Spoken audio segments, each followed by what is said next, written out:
পার্শ্ববর্তী দেশ আমাদের ইন্ডিয়া, ওদের যারা ইন্টারন্যাশনাল গেমস খেলবে তারা বললাম বাইরেই থাকে। ওদের প্রোগ্রামটাই আপনি যদি আজকে ওয়েবসাইটে যান, ওরা সারা বছর কোথায় কী খেলবে দিয়ে দিছে। It's open to all. আমরা নিজেরও জানি না আমরা যেতে পারবো কি না, যাবো কি না, কীভাবে যাব। বাংলাদেশের সব ফেডারেশনের প্রেক্ষাপটেই কথাগুলো রূঢ় সত্য। বছরের পর বছর এভাবেই চলছে কার্যক্রম, যার খেসারত গুনছে ক্রীড়াঙ্গন এখনও বিশ্বের বুকে নিজেদের সুপ্রতিষ্ঠিত করতে না পারার আক্ষেপের মধ্য দিয়ে। দরজায় কড়া নাড়ছে অলিম্পিক গেমস, অথচ এবারও শুটিং থেকে নেই উচ্চাশা। থাকবেই বা কী করে?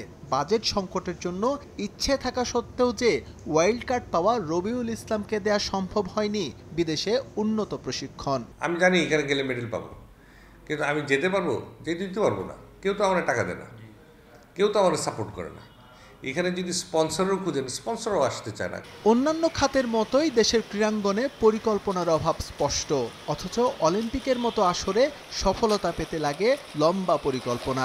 সমন্বয় করে একটা মাস্টার প্ল্যান এবং তার বাস্তবায়ন ও জবাবদিহিতা নিশ্চিত করা গেলেই আসতে পারে সফলতা। অর্ধেক পাউডারে দ্বিগুণ উজ্জ্বলতা। নতুন রিন অ্যাডভান্সড অর্ধেক পাউডারে দ্বিগুণ উজ্জ্বলতা।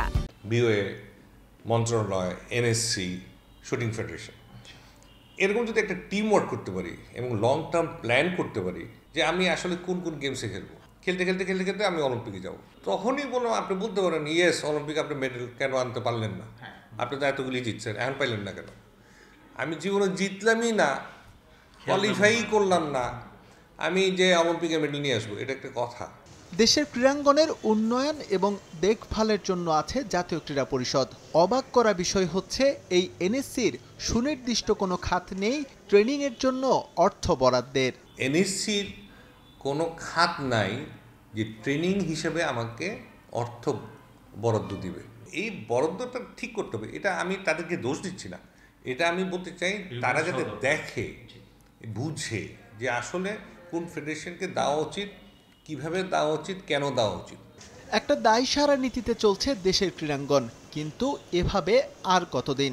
ঘুম ভাঙুক আইন প্রণেতাদের, শুভবুদ্ধির উদয় হোক নীতি নির্ধারকদের, তবেই যে বিশ্বের দরবারে মাথা উঁচু করে দাঁড়াবে লাল সবুজ পতাকা।